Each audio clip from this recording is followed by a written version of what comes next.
సబితక్క అన్నట్టు సూర్యుడు చుట్టూ భూమి తిరిగితే రేవంత్ రెడ్డి భూమి చుట్టే తిరుగుతుంది. ఆడ భూమి కనబడుతుంది మాయమిగా. ఇప్పుడు ఈ భూమి మీద కనబడ్డది. ఇది మంచిగా కట్నే ఇల్లు పెట్టిన పోయే వాళ్ళకి తయారున్నది. ఇంట్లో ఉన్న ఇబ్బందులన్నీ తీసేసి మంచిగా మార్కెట్ కడదామని దీన్ని తయారు పెడితే దీని మీద కనబడ్డది. ఇక మార్కెట్ ఏమన్నా కానీ ఆ మార్కెట్ కట్టినా కట్టకుండా అభ్యంతరం అది అయినప్పుడు అవుతుంది. కానీ ఇప్పుడైతే దీన్ని అయితే లేపుకుందామని అందుకే ఎవడో వచ్చిందట కేరళకి వెళ్ళి చెన్నైకి వెళ్ళి వచ్చి దీన్ని చూసిపోయినట్ట సాయంత్రం పూట సీకట్ట. ఇది ఏమో ప్రయత్నము? ఆ గుట్ట మీద కడితే అవుతుందా? ఆ గుట్ట మీద వాళ్ళకే ఆ కోల్డ్ స్టోరేజ్ వాళ్ళకో లేదా ఆ ప్రాసెసింగ్ వాళ్ళకో ఆ గుట్ట మీద వాడు కట్టుకుంటాడు ప్రైవేట్ వాడు.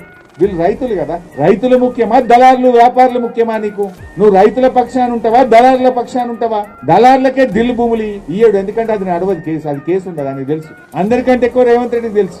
ఆ దిల్ భూములు ఇప్పట్లో పంచాయతీ దిగది. ఆ భూములు ఇప్పట్లో చేతికి రావు.